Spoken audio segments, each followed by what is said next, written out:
Baik. Ada beberapa metode yang ditempuh oleh para ulama untuk muhasabah jiwa, evaluasi jiwa kita agar kita menjadi lebih baik. Tujuan kita lebih baik, tujuan kita agar kita tidak lalai atau dipanggil oleh Allah dalam kondisi lalai. Pertama, metodenya Ibnu Qayyim rahimahullahu taala. Metodenya Ibnu Qayyim rahimahullahu taala, beliau berkata dalam kitabnya Ighathatul Lahfan, kalau ingin muhasabah, ya, perlu melihat mengecek secara skala prioritas yang lebih utama mana, kemudian yang terusnya dan seterusnya. Pertama, beliau mengatakan kalau ingin muhasabah, contoh praktik muhasabah. Pertama, cek dulu perkara-perkara yang wajib. Yang apa yang wajib bagi kita cek dulu. Sudahkah kita melakukan dengan baik? Kalau ada kekurangan, kita perbaiki. Karena yang paling penting adalah kewajiban. Jangan sampai ada kewajiban yang kita tinggalkan. Dan manusia, kewajiban banyak yang meliputinya. Kewajiban terhadap Allah, kewajiban terhadap anak istrinya, kewajiban terhadap orang tuanya, kewajiban terhadap pegawainya, kepada bosnya. Dia cek. Sudahkah dia menjalankan semuanya? Sudahkah dia menjalankan semuanya? Karena kalau ada kewajiban tidak dia lakukan, maka dia akan dituntut oleh Allah maupun dituntut oleh manusia. Dan saya ingin sampaikan bahwasanya dalam hidup ini terkait dengan manusia ada hak dan kewajiban. Kita punya hak dan kita juga punya apa? Kewajiban. Yang penting kewajiban kita tunaikan. Kalau hak kita tidak diberikan, urusannya gampang, di akhirat kita dapat lebih banyak. Tapi jangan sampai kita dapat hak kita sementara kewajiban tidak kita tunaikan. Karena kewajiban maksudnya hak orang lain tidak kita tunaikan, dia pasti nuntut kita pada hari kiamat kelak. Dan bahkan orang terdekat kita akan nuntut, istri kita akan nuntut, suami kita akan nuntut, orang tua kita akan nuntut, kakak adik kita akan nuntut. Makanya di antara tafsir firman Allah disebutkan oleh sebagian salaf, ya, fa idza ja'atis sakhah yauma yafirul mar'u min akhihi. Ketika ditiupkan sangkala, seorang akan kabur dari saudaranya, wa ummihi wa abi, dia akan kabur dari ayah dan ibunya, wa ahibati wa bani, dia akan kabur dari istrinya dan anak-anaknya. Di antara tafsiran karena dia takut dituntut, dia takut dituntut. Oke, ini cara pertama Ibnu Qayyim. Coba cek kewajibanmu terhadap Allah, misalnya salat 5 waktu, oke enggak? Kerjakan enggak? Belum kita bicarakan bagaimana mengerjakan, yang penting wajib dulu, selesai dulu. Salat 5 waktu, sunah-sunah belakang. Kita wajib selama waktu kerjakan enggak? Puasa bagaimana? Sudah selesai enggak? Masih punya utang enggak? Zakat dibayar enggak? Sudah kita hitung enggak? Dicek. Kita kena zakat atau tidak, dicek. Haji udah punya uang kok enggak daftar-daftar? Ini masalah. Haji apa? Wajib ya. Tapi daftar yang benar, jangan cara yang enggak benar ya. Jangan cara mendolimi orang. Pakai visa orang, jangan pakai ya. Yang jelas, maksudnya kita jelas bahwasanya yang wajib-wajib kita sudah kerjakan. Tapi kewajiban misalnya terkait dengan manusia terhadap istri, sudahkah kita tunaikan hak istri? Nafkah sudah kita tunaikan belum? Ya. Nafkah batin maupun nafkah lahir. Nafkah batin sudah enggak? Nafkah batin di antara wa asyirna bil ma'ruf, kita gauli, kita berakhlak dengan mereka dengan akhlak yang mulia. Kita menghargai mereka lebih daripada menghargai teman-teman kita karena istri, ibunya anak-anak. Bagaimana sudah kita kerjakan belum? Menyenangkan hatinya, ya. Sudah kita kerjakan belum? Ya. Berakhlak mulia. Nafkah lahir, sandang, pangan, papan. Sudah ada rumah belum? Dibelikan baju enggak? Sudah gemuk belum? Kalau gemuk udah aman. Berarti pangan sudah selesai. Artinya kita cek, jangan sampai ada hak istri yang tidak kita tunaikan. Lagi yang poligami, hati-hati. Sudahkah jatah nginap ditunaikan sebenarnya? Jangan sampai cuma nginap di istri muda, istri pertama ditinggal melulu. Atau sebaliknya karena takut sama istri pertama, akhirnya istri muda atau istri kedua akhirnya dilalaikan. Allah Maha tahu. Ini kewajiban terhadap keluarga. Kalau enggak datang hari kiamat, datang badan miring. Sama anak-anak sudah kita tunaikan enggak? Bukan cuma kasih makan minum, didik enggak? Kita nasihati enggak? Kita mutabak, controlling enggak? Telepon, gimana salat belum? Bagaimana baca Qur'annya? Atau kita cuek selama ini cari nafkah? Artinya banyak mau kita cek, harus belajar. Apa sih kewajiban kita? Sama tetangga sudah enggak cek? Tetangga jangan kelaparan, tidak kita pedulikan, tidak pernah kontak, dia sakit, tidak pernah kita jenguk. Tahu-tahu sudah di kuburan. Kan enggak pernah tahu. Ini contoh. Ayah, ibu, kakak, adik, sudahkah kita melaksanakan kewajiban sebagai seorang yang menyambung silaturahmi? Sudahkah kita, banyak hal yang mau kita, jadi antara hak kewajiban yang wajib kita cek. Kalau kita sudah list aman semua, baik, jaga. Kalau bisa diprogres lebih bagus, kalau ada kekurangan perbaiki. Karena kalau tidak kita akan dituntut. Nah, ibu-ibu apalagi sudah enggak cek hak suami, diajak keranjang nolak melulu, ini binasa hari kiamat. Di antara hak suami, kalau suami ingin untuk menggauli maka harus nurut. Sudahkah keluar rumah minta izin sama suami? Karena di antara hak suami istri di rumah tidak boleh keluar rumah kecuali dengan izin apa? Suami. Di antara hak suami kalau ada tamu harus minta izin sama suami. Rumah suami tidak boleh masukin orang, mau keluarga apalagi teman-teman tanpa izin apa? Suami. Rumah punya suami. Ini hak-hak semua. Harus kenal apa hak suami saya kerjakan atau tidak. Kalau enggak suami saya nuntut, repot hari kiamat. Jangan berharap suami saya pemaaf ya di dunia, di akhirat belum tentu. Dia lagi mau cari bidadari, ngapain maafin kamu? Kita nggak tahu, Allah alam. Hari kiamat, hari yang sangat apa? Tadi seorang kabur, lari dari bapaknya, lari dari ibunya, lari dari anak-anaknya. Tidak mau dituntut. Maka bikin daftar list kewajiban, ada kewajiban yang bisa bekerjakan. Sama pegawai saya, ada nggak saya dolim sama dia? Jangan-jangan saya belum kasih gaji, jangan-jangan saya menyuruh dia kerja lebih daripada yang seharusnya. Tanya, kamu itu nggak kerja seperti ini? Kalau nggak usah kerja sama saya. Daripada saya dosa, misalnya.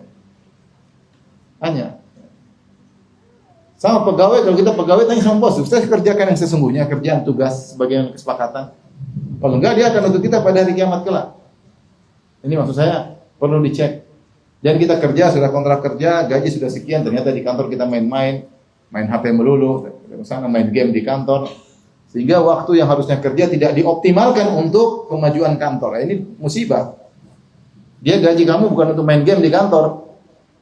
Dia gaji kamu untuk mengoptimalkan kerjaan ya. Maka hati-hati. Semua yang kewajiban-kewajiban terkait dengan hak Allah maupun terkait dengan hak sama manusia harus kita pastikan kita sudah tunaikan. Kalau tidak segera perbaiki. Yang kedua kata Ibnu Qayyim rahimahullah terkait dengan yang haram-haram. Haram-haram udah kita apa saja ya. Coba kita cek-cek. Sudah enggak kita tinggalkan? Masih banyak kok masih hobi nonton film Korea, masih nonton film India. Ya. Nonton film Korea siapa namanya? Kim Ong ya. Saya nggak tahu film artis-artis Korea ya. Ibu-ibu apalagi ya Allah. Ibu-ibu nonton film Korea, nonton cowok-cowok cantik di situ. Itu juga lihat suami ajak ke ranjang udah nggak tertarik lagi. Karena biasa sering lihat apa cowok-cowok cantik. Lihat suaminya donat gosong repot. Udah gemuk hitam lagi gosong. Dia nggak tertarik, nggak ada syahwat. Ya, kenapa? Karena dia maksiat. Sama laki-laki ngeliat ini, lihat anu. Kita semua maksiat harus kita cek berapa maksiat yang haram-haram. Ada kita memutuskan silaturahmi, cek. Saya ada silaturahmi nggak ada masalah nggak sama kakak adik?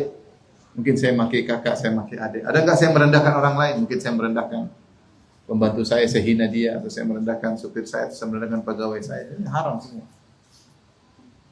Dicek satu. Kalau nggak dicek susah. Hari-hari berlalu kita cuek aja. Ini kan masalah itu kan mengatakan yang baik itu cuek. Jalan, masyil umur. Perkara yang penting jalan tidak dicek. Tahu-tahu kita mati, tahu-tahu masalah banyak. Karena tidak pernah dievaluasi. Ini sederhana. Ini bukan kasih poin-poin agar bisa kita renungkan. Di antaranya kata beliau muhasabah jiwa, evaluasi jiwa terhadap ghaflah.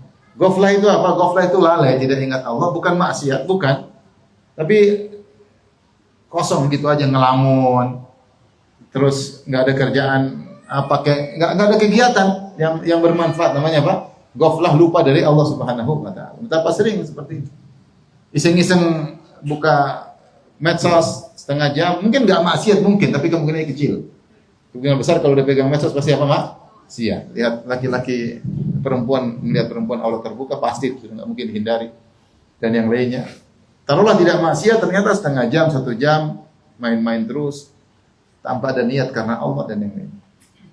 Ini namanya ghaflah, lupa untuk berzikir kepada Allah Subhanahu wa taala, membuat hati menjadi hitam. Dan seterusnya ya. Ini salah satu metode yang disinggung oleh Ibnu Qayyim rahimahullahu taala. Jadi cek yang wajib-wajib, kemudian cek yang haram-haram ditinggalkan. Hati-hati jangan sampai apa? Ghaflah. Yaitu waktu seharusnya tidak ada yang terbuang. Semua waktu harus bermanfaat. Kapan ada waktu terbuang namanya ghaflah. Kita renungkan waktu kita apa semua sudah manfaat atau masa banyak waktu tidak bermanfaat? Masih banyak waktu tidak bermanfaat. Masih banyak waktu kita habiskan tidak mengingat Allah Subhanahu wa taala. Ustaz boleh tinggal olahraga, boleh main olahraga. Olahraga niatnya karena supaya sehat karena Allah. Contoh. Enggak boleh jalan-jalan, boleh kita jalan-jalan menyenangkan anak istri karena Allah Subhanahu wa taala. Banyak. Jadi banyak perkara duniawi yang bisa kita lakukan dengan niat karena Allah Subhanahu wa taala. Tapi ini benar-benar tidak ingat Allah, benar-benar main-main, lupa hal yang tidak bermanfaat, ghaflah. Ini salah satu metode. Metode yang berikutnya, metode salah seorang ulama ya.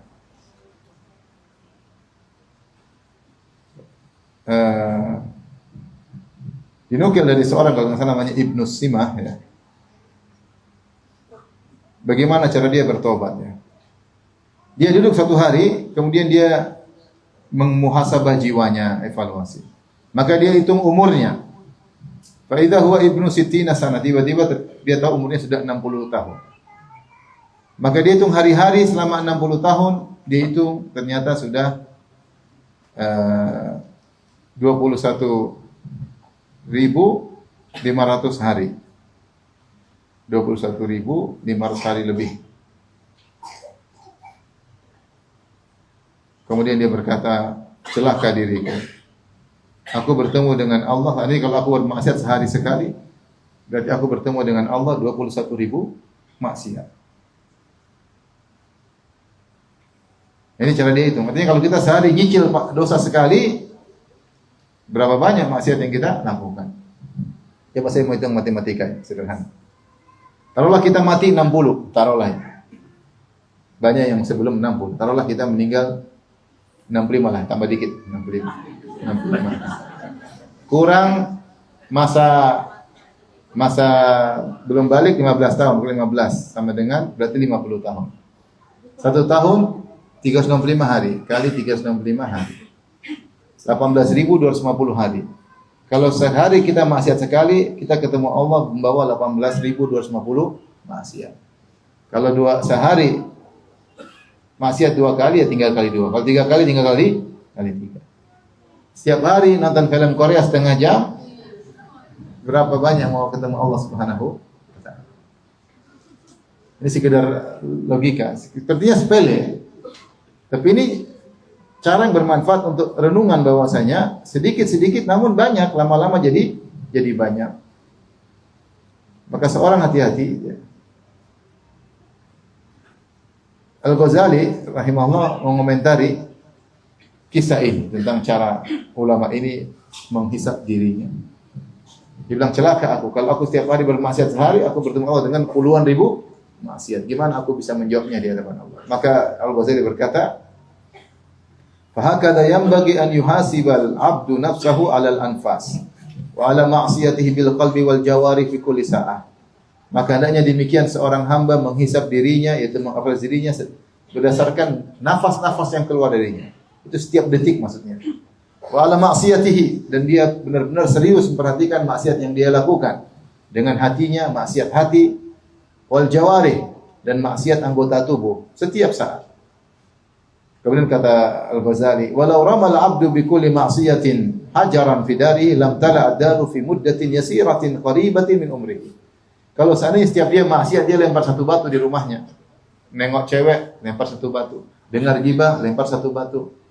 Nonton film Korea setengah jam, sudah berapa maksiat, langsung satu keranjang batu.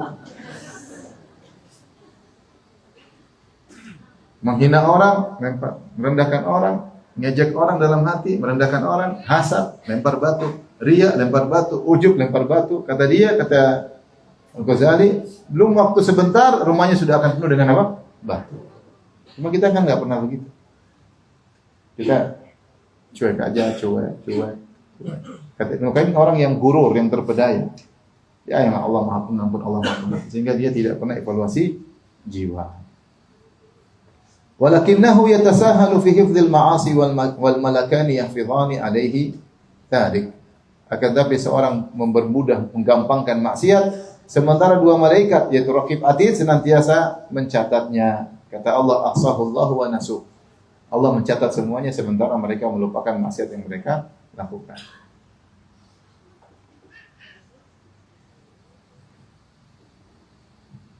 Demikian juga disebut Khuwailid bin Muhammad, salah seorang dari tabi'in, ya. Dia menghisap dirinya. Dia berkata pada dirinya sendiri, "Ya Khuwailid bin Muhammad, qad ammarnaka 60 sanah kama sana'ta fiha." Wahai Khuwailid, ya, engkau telah dipanjangkan umur 60 tahun. Apa yang kau lakukan dengan 60 tahunmu? Ya. Maka dia hitung waktu dia untuk tidur selama 60 tahun banyak. Tidur malam sekian jam. Tidur siang sekian jam. Kalau dipotong dari umurnya 60 tahun untuk waktu tidurnya sudah terpotong apa? Banyak. Ini kita bikin apa hitungan misalnya. Taruhlah meninggal umur 65 tahun. 15 tahun pertama tidak dihitung karena belum balik. Tinggal 50 tahun. Kita tidur sehari 8 jam, ya tidak? 8 jam itu sepertiga dari satu hari. Sepertiga dari 50 tahun berapa? 15, 16, 17 sekitar gitu lah. Sudah lewat 17 tahun. Kemudian waktu untuk makan, kata dia, saya hitung waktu saya untuk apa? Makan. Kalau zaman dulu makan sebentar, kita makan lama. Kuliner, cari restoran, jalan menuju restoran, belum macetnya, belum pesannya, order, belum nunggu ordernya. Makan aja bisa 6 jam sendiri. Bisa 4 jam sendiri. Tuju ke sana, order, nunggu, makanan datang, ngobrol-ngobrol, pulang. Saya potong lagi. Terlalu banyak waktu yang mau dibuang. Kalau kita banyak yang mau dibuang. Kemudian aku melihat kepada waktu sholatku, ternyata sholatku kurang. Jarang sholat sunnah. Apa bukan jarang, maksudnya ada kekurangan. Sholat malam sering ketiduran. Ini kalau kita bicara kita. Ketika aku melihat pada puasaku, sering bolong-bolong. Puasa sunnah sering, kadang puasa, kadang enggak. Kadang puasa, kadang enggak. Seringnya tidak, kadang-kadang puasa. Faha huwa illa afullahi awal halaka. Kata dia, kalau begitu kesimpulannya, saya hanya berharap ampunan Allah. Jika tidak, saya akan binasa. Artinya ini renungan bagi dia, bagaimana tentang waktu. Waktu ini ternyata banyak yang terbuang tidak ada manfaatnya. Makanya saya bilang hindari kegiatan-kegiatan yang menghabiskan waktu tanpa faedah. Kegiatan waktu tanpa faedah. Saya bilang ya, hobi mancing bagus sesekali, jangan sering-sering, kecuali nelayan. Kalau nelayan cari nafkah situ. Ya kalau bukan nelayan, tiap pekan mancing. Bayangkan pergi ke tengah laut, ngelamun di tengah laut. Ya kalau di situ ada pengajian, oke lah. Jika cuma ngelamun nunggu. Karena memang kita mancing, kita terpancing sama ikan. Saya pernah mancing juga ya. Ternyata memang mengasihkan ya. Ini bisa berjam-jam sampai kata orang kolam itu padahal kolam mengancing di kolam pemancingan yang ikannya sudah ada. Itu katanya Ustaz sampai orang kadang ikan baru dapat kalau azan baru dapat. Jadi maksud saya waktu habis banyak. Kalau sesekali sebulan sekali oke, namanya kita juga perlu senang-senang. Tapi kalau setiap pekan pergi ke sana, setiap pekan, kecuali Anda penjual ikan, tidak apa-apa, cari nafkah di situ. Kalau mau senang-senang, maksudnya hindari kegiatan-kegiatan yang memang habiskan waktu. Touring oke, sesekali, tapi jangan tiap pekan touring sana jalan-jalan habis waktu, muter. Istri ditinggal, anak ditinggal. Istri terganggu, hak dia banyak terbuang gara-gara suaminya touring, lebih cinta pada motor daripada istri. Motornya dilap-lap, istrinya disendur-sendur. Oleh karenanya waktu ini masalah, kita banyak buang waktu. Ya, kita banyak buang waktu. Ibu-ibu jangan hobi ke mall. Apalagi kalau nggak punya uang. Kalau nggak punya uang ke mall pasti buang waktu. Kalau ada uang kan masih ada yang dibeli. Kalau nggak punya uang ke mall, pasti buang waktu. Ngelihat, duit tidak ada. Itu maksudnya apa ngelihat? Maksudnya buang-buang waktu. Nggak mungkin lihat baju sampai astagfirullah. Nggak mungkin. Mustahil. Susah lah maksudnya. Subhanallah, alhamdulillah, la haula wala quwata illa billah. Sulit. Jadi hindari hal-hal yang bukan saya larang, boleh, itu suatu hal yang diperbolehkan, tetapi jangan sering-sering, karena kalau sering-sering waktu kita terbuang. Saya juga senang makan, tapi bukan setiap hari kuliner, enggak. Sesekali oke, jalan-jalan ada teman, ayo kuliner. Sambil ngobrol, lepaskan penat, apa-apa boleh. Tapi bukan setiap hari apa? Kuliner. Setiap pekan kuliner. Jalan jauh-jauh cari makan. Buang-buang waktu.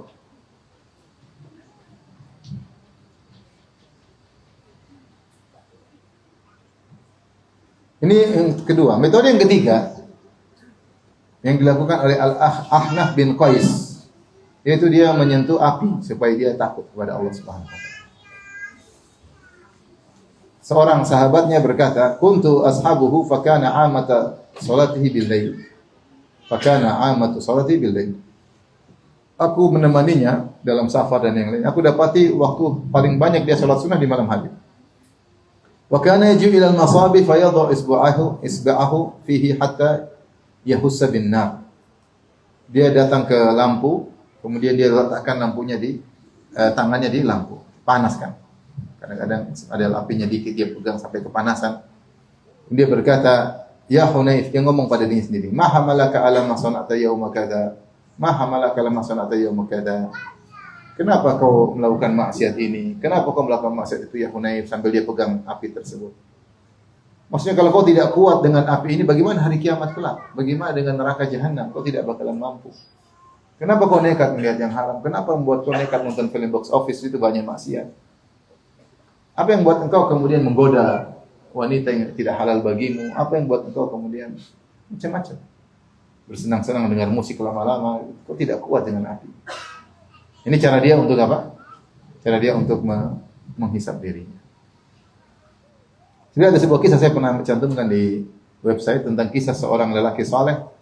Suatu hari dia datang di malam hari, kemudian dia mungkin musim dingin atau apa, dia perlu menginap. Maka dia ketuk pintu rumah orang, ternyata rumah tersebut ada cuma seorang wanita. Maka dia masuk rumah tersebut, maka tergeraklah hatinya. Tidak ada orang kecuali dengan tersebut. Akhirnya dia nyalakan lilin, kemudian dia bakar tangannya. Syahwat terus bergejolak, dia bakar jari-jarinya sampai semua jarinya apa? Terbakar. Dan wanita ini melihat apa yang dilakukan. Akhirnya dia laporkan kepada bapaknya, ternyata bapaknya adalah gurunya. Akhirnya keesokan harinya bapaknya bilang, guru dia, murid-muridnya, siapa di antara kalian coba angkat tangannya, dia pengen lihat. Akhirnya dia angkat tangannya semua apa? Luka. Ternyata lelaki itu yang tadi malam berlawan dengan syaitan, berhadapan dengan syahwatnya dengan meletakkan tangannya di api. Akhirnya dinikahkan sama putrinya. Ya. Sama ada seorang menegur temannya suka pergi ke luar negeri. Kemudian dia kadang-kadang teman-temannya berzina di luar negeri. Maka salah seorang kawannya mengatakan, "Akhi, zina kan bisa masukkan neraka." Ya. Tapi kalau seorang berzina misalnya masuk neraka, berapa lama dia neraka? Teman-temannya bilang, ya mungkin ya setahun. Mungkin enggak 100 tahun? Ya mungkin aja. Gara-gara satu zina 100 tahun mungkin enggak? Mungkin. Hari kiamat kan abadi. Mungkin enggak 1000 tahun gara-gara satu zina? Mungkin. Bukan tidak mungkin. Mungkin enggak sekali berzina 1000 tahun dihukum oleh Allah? Mungkin.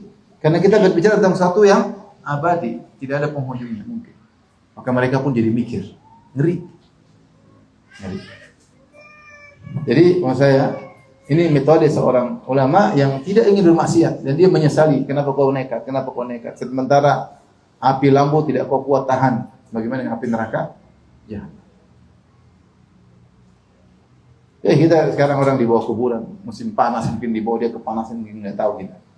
Kita jadi di dunia harus pakai AC, nggak pakai AC kita nggak kuat. Ada orang sudah di dalam kuburan. Tahu dia merasakan panas atau tidak dalam kuburan tersebut. Kita aja nggak pakai AC setengah mati.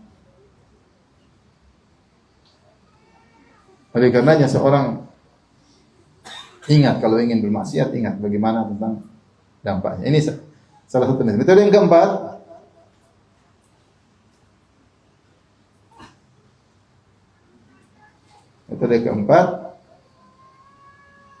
menghukum diri jika melakukan hal yang tidak bermanfaat. Menghukum diri. Ini metode sebagian ulama. Seperti metode Hasan bin Abi Sinan. Hukuman langsung. Kapan dia melakukan yang tidak bermanfaat, dia hukum dirinya, tapi hukum diri dengan ketaatan. Yuhka diriwayatkan an Hasan bin Abi Sinan marra bi ghurfah.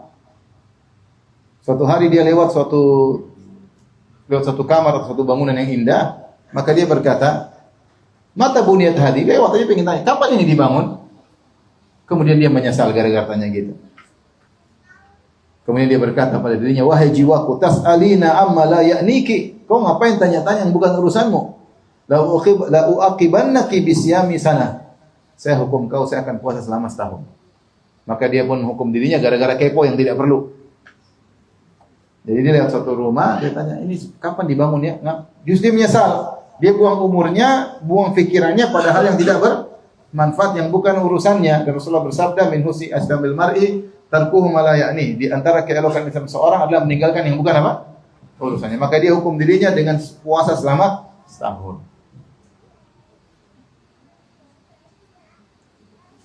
Kalau kita laksanakan ini mampus. Puasa sampai mati. Itu terlalu banyak kepo. Banyak kepo nggak? Banyak. Buka internet, klik itu bentuk kepo, paham? Kalau nggak diklik nggak kepo. Klik berarti kepo. Makanya jangan klik. Aduh. Klik berarti kepo. Yang kalau urusanmu nggak apa-apa. Kalau bukan urusan, jangan.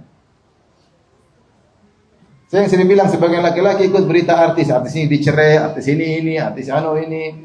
Gugat suaminya. Ngapain kita ikuti berita artis? Kecuali kalau Anda mau nikahi. Berarti nggak apa-apa karena perlu tahu tentang bagaimana kondisinya. Ini duit nggak ada, wajah juga nggak jelas. Mungkin dimaki-maki sama si artis itu. Terus ngapain ikut berita kayak gitu? Ngapain juga artis? Ngapain? Ini kepo ini kadang-kadang bentuk kepo itu bentuknya apa? Ngeklik. Itu namanya kepo. Dia gara-gara nanya, "Ini kapan dibangun?" Dia menyesal. Dulu orang-orang, para ulama menghargai umur dan waktunya, menghargai pikirannya. Kita buang-buang umur seenak-enaknya. Sudah amal sedikit, buang umur. Berjam-jam cuek. Di depan medsos berjam-jam, santai aja. Kayaknya nggak ada masalah. Nggak ada masalah buang-buang umur. Ini berat. Setiap kepo puasa.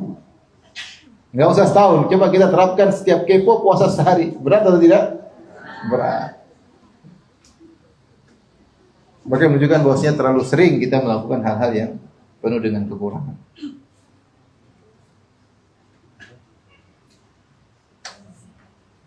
Di antaranya metode mengingat kesalahan-kesalahan masa lalu supaya semangat. Mengingat kesalahan masa lalu supaya semangat. Jadi menghisap dirinya pada saat itu.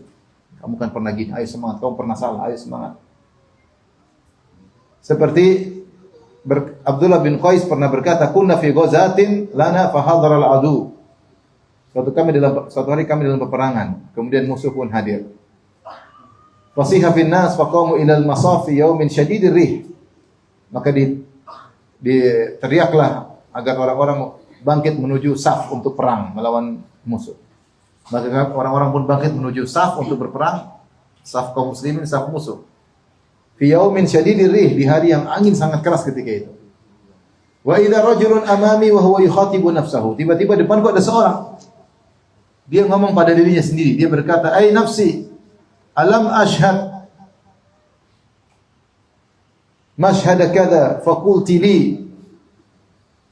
ahlaka wa iyanak fa ata'tuki wa raja'tu."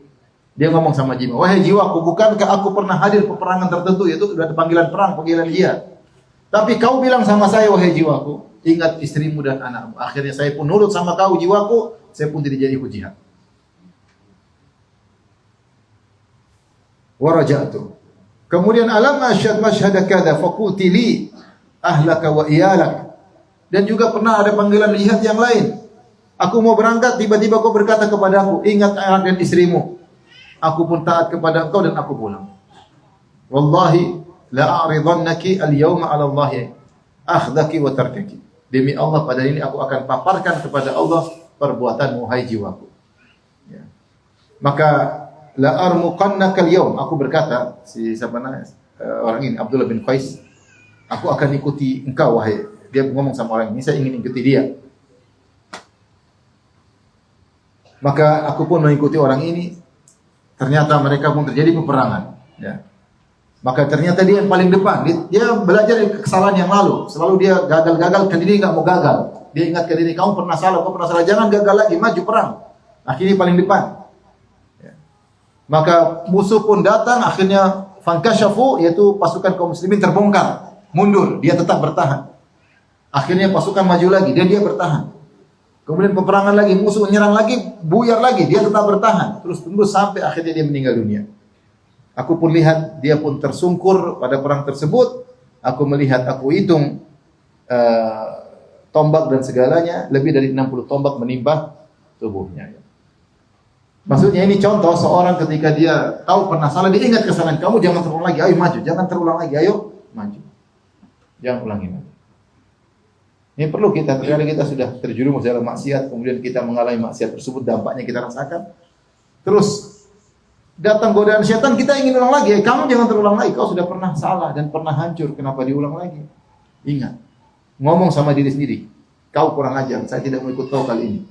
Bismillah. Karena jiwa ini apa? Menggoda.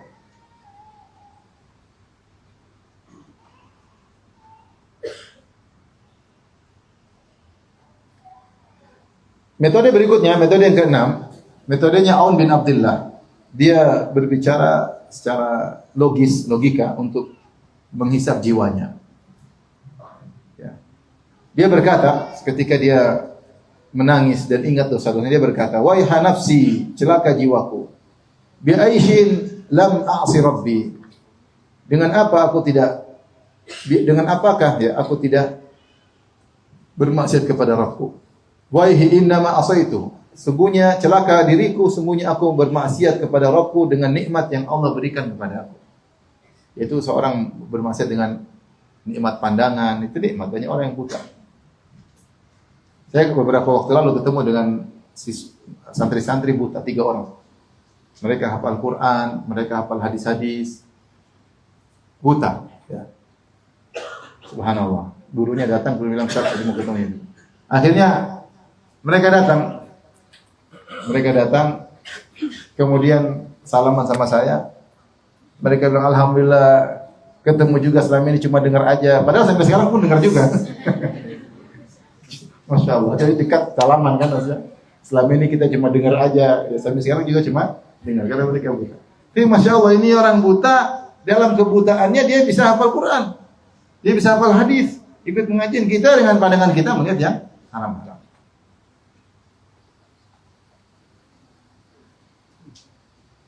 Kemudian berkata, celaka diriku, bagaimana aku bermaksiat, tidaklah aku bermaksiat kecuali dengan nikmat yang Allah berikan kepada. Makanya di antara ketika Nabi Yusuf digoda oleh wanita yang dikenal dengan Zulaikha, Imratul Aziz, maka dia berkata, ya, Allah sebut dalam Al-Quran, kemudian digoda, kata Nabi Yusuf, innahu rabbi ahsana maswaya. Sungguhnya Rabbku telah berbuat baik kepada aku. Di antara tafsiran maksudnya Allah. Bagaimana saya bermaksiat, Allah telah berbuat baik sama saya. Bagaimana saya bermaksiat, Allah telah berikan saya kesehatan, telah berikan saya rumah, telah berikan saya keluarga. Misalnya kalau kita, telah berikan kita kendaraan. Bagaimana saya bermaksiat kepada zat yang telah memberikan aku banyak kenikmatan. Apalagi kita gunakan nikmat tersebut untuk bermaksiat kepadanya. Jadi Nabi Yusuf mengatakan, innahu rabbi ahsana maswaya. Bagaimana saya bermaksiat, Allah telah berbuat baik kepada aku. Maka Aun bin Abdullah berkata, "Mana saya bermaksiat? Saya tidaklah bermaksiat kecuali dengan nikmat yang Allah berikan kepadaku." Waihi min khati'atin dhahabat syahwatuha wa baqiyat tabi'atuha indi. Celaka diriku atas dosa yang aku lakukan, telah sirna kelezatannya, yang tersisa adalah dampaknya. Kita maksiat, nonton film cuma sebentar selesai, setelah itu hati kering. Pingin nonton lagi, ini kering lagi, tapi dampaknya buruk. Hidup rumah tangga jadi nggak enak, lihat istri sudah tidak nyaman. Kenapa sering lihat perempuan-perempuan Korea? Boneka-boneka cantik, terus lihat istri, Allahu Akbar. Sudah nggak tertarik, syahwat sudah nggak. Siapa yang menderita? Kita yang menderita sendiri. Kita sendiri yang menderita. Sering lihat istri cantik, lihat istri sudah tidak bersyahwat. Akhirnya pikiran macam-macam. Siapa yang menderita? Nonton cuma apa sih? Apa kelezatan? Kelezatan cuma sedikit. Kalau orang berzina kelezatan berapa lama berzina? Setelah itu dosa dia tanggung di dunia dampaknya dan di akhirat abadi. Maka dia berkata celaka dari dosa yang telah hilang syahwatnya, kelezatan sudah hilang sementara dampaknya tertinggal. Celaka diriku. Waihi kaifa ansal mauta wa la yansani. Celaka diriku kenapa aku melupakan kematian sementara kematian selalu mengejarku. Tidak lupa untuk. Tidak ada mati lupa sama kita. Ya. Kematian selalu mengejarku. Ya. Kata syair disebut dari Zainal Abidin, wa quwwati dha'ufat wal mautu yatlubuni. Kekuatanku semakin melemah sementara kematian terus mengejarku. Waihi an hujibtu yaumal qiyamati ya rabbi. Celaka aku kalau sampai hari kiamat aku terhalangi dari melihat Rabbku. Waihi kaifa aghfalu wa la yaghfalu anni. Celaka aku kenapa aku bisa lalai sementara Allah tidak pernah lalai dariku. Am kaifa tuhanni'uni ma'siyati ma'isyati wal yawmu thaqilu wa ra'i. Celaka aku bagaimana aku bisa nyaman dengan kehidupanku sementara hari yang berat sedang menantiku. Nyaman dengan mobil baru, dengan rumah besar, nyaman. Lupa bahwasanya di belakang yauman tsakhir. Ada hari yang sangat berat. Am kaifa la tatulu hasrati wa la adri ma yuf'alu bi.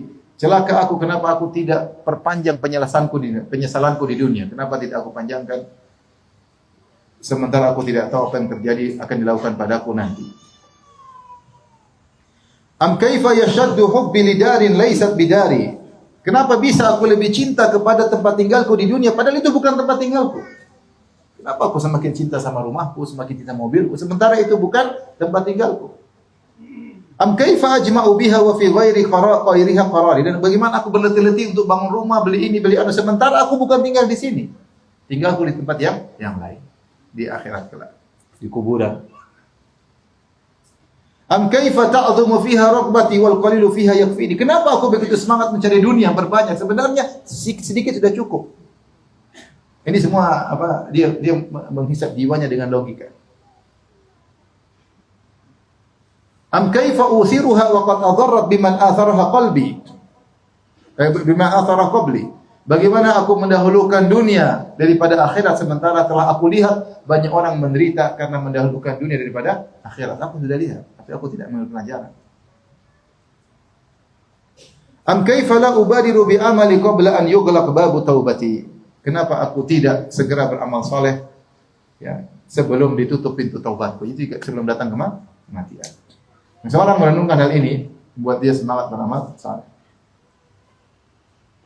Ini metode yang keenam. Metode yang ketujuh, metodenya Umar bin Khattab radhiyallahu taala anhu. Jujur dalam menghisap jiwanya. Anas bin Malik berkata, "Dakhala Umar bin Khattab radhiyallahu anhu ha'itan fasami'tuhu yaqul." Kata Anas, aku melihat Umar masuk dalam sebuah kebun, lalu aku mendengar dia berbicara sendiri. Antara aku dengan dia ada dinding. Tidak sengaja Anas di balik dinding lihat Umar ngomong di balik dinding kebun. Dia berkata, Umar bin Khattab, hai Umar. Dia ngomong sama dirinya, wahai Amirul Mukminin. Artinya, hai sang presiden kaum mukminin, gampangnya demikian. Wallahi la tattaqiyanna Allah ya ibn al-Khattab aw la yu'adzibanna. Bertakwalah engkau kepada Allah atau Allah akan mengadab. Dia ngomong sama dirinya. Itu Umar, sekelas Umar yang sudah dijamin surga oleh Nabi sallallahu alaihi wasallam.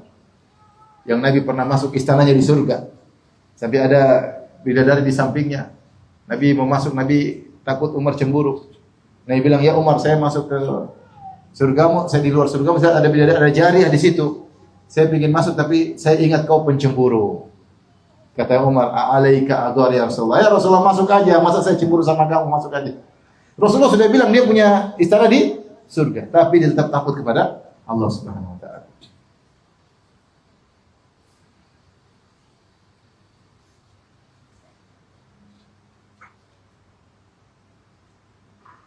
Baik. Di antara metode yang dilakukan juga oleh sebagian salaf, Rabi' bin Husaim salah seorang tabi'in kalau tidak salah, dia bikin lubang semacam kuburan ya. Kalau idza wajada fi qalbi qasawa, kalau dia dapati hatinya kok lagi keras, kok enggak nyaman, enggak terenyuh kepada ayat Allah atau sesuatu, dia masuk dalam kuburan. Dalam lubang, kemudian dia tutup. Kemudian dia membayangkan seandainya sudah mati. Kemudian berkata, Rabbi irji'uni, Allah kembalikan aku. La'ali amalu salihan fima tarak. Apa perkataan orang dalam kuburan?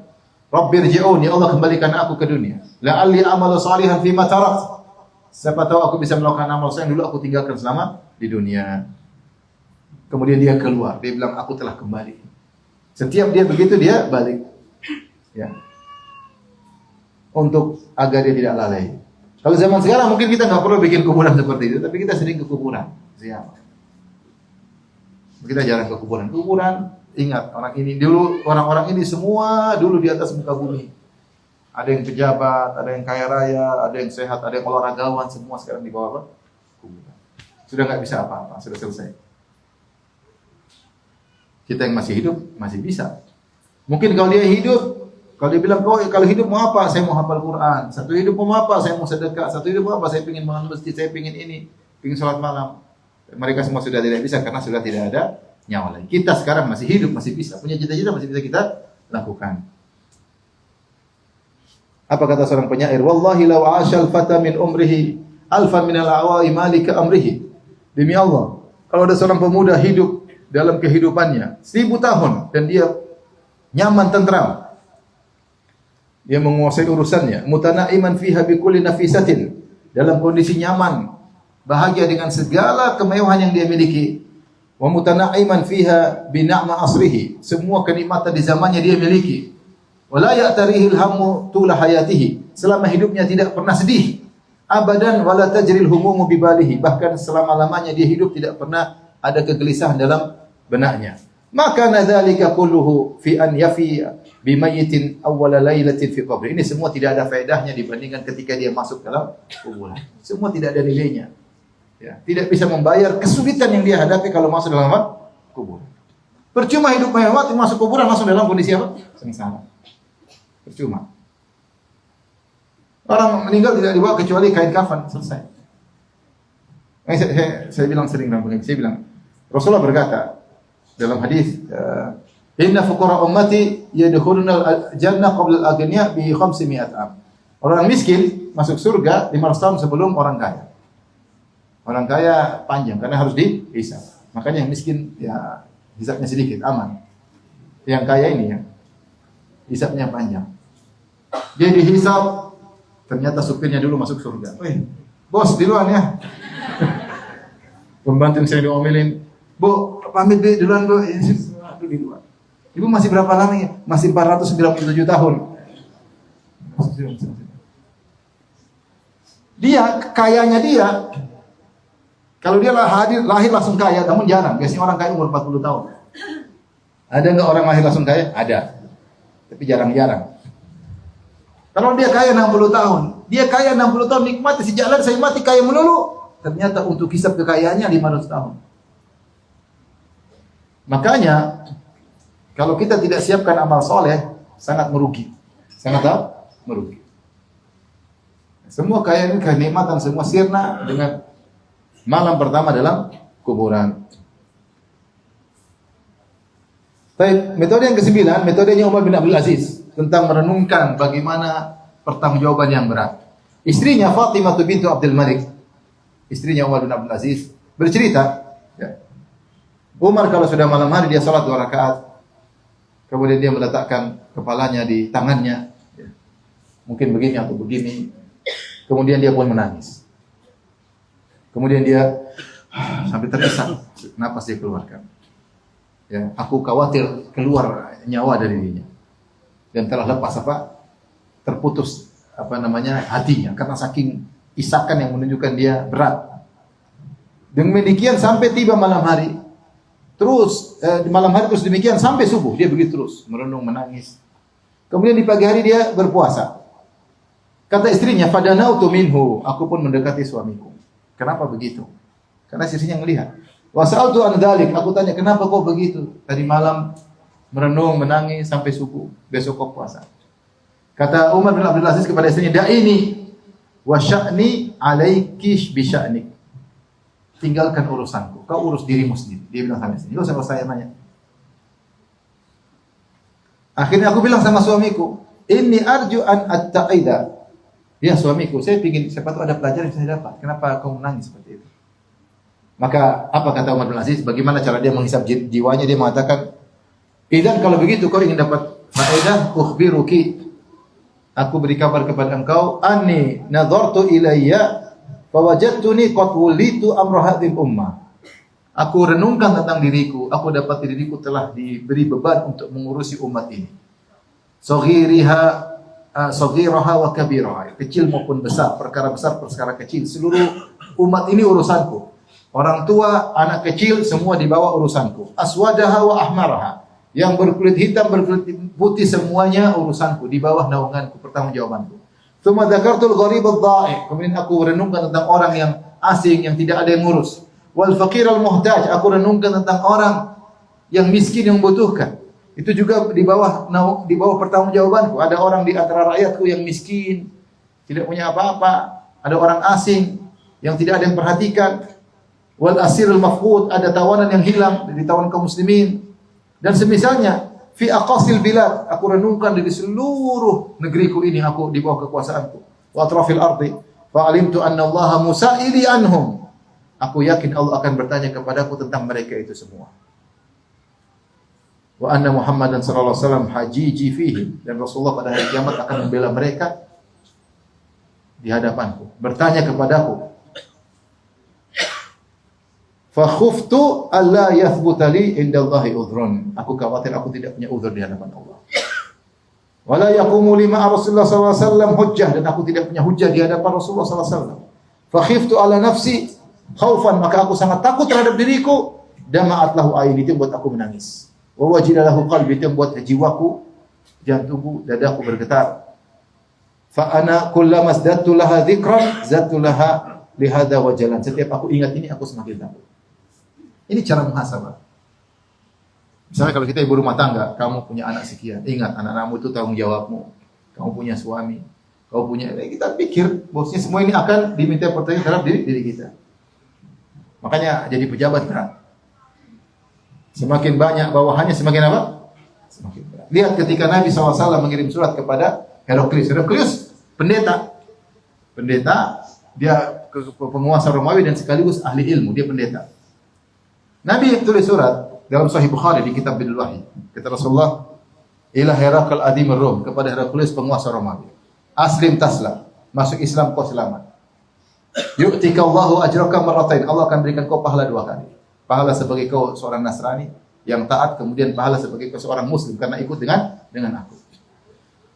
Fa in wallait, kata Nabi, kalau kau berpaling, fa inna ma 'alaika itsmul arisiyin, kau akan menanggung dosa rakyatmu. Mengerikan.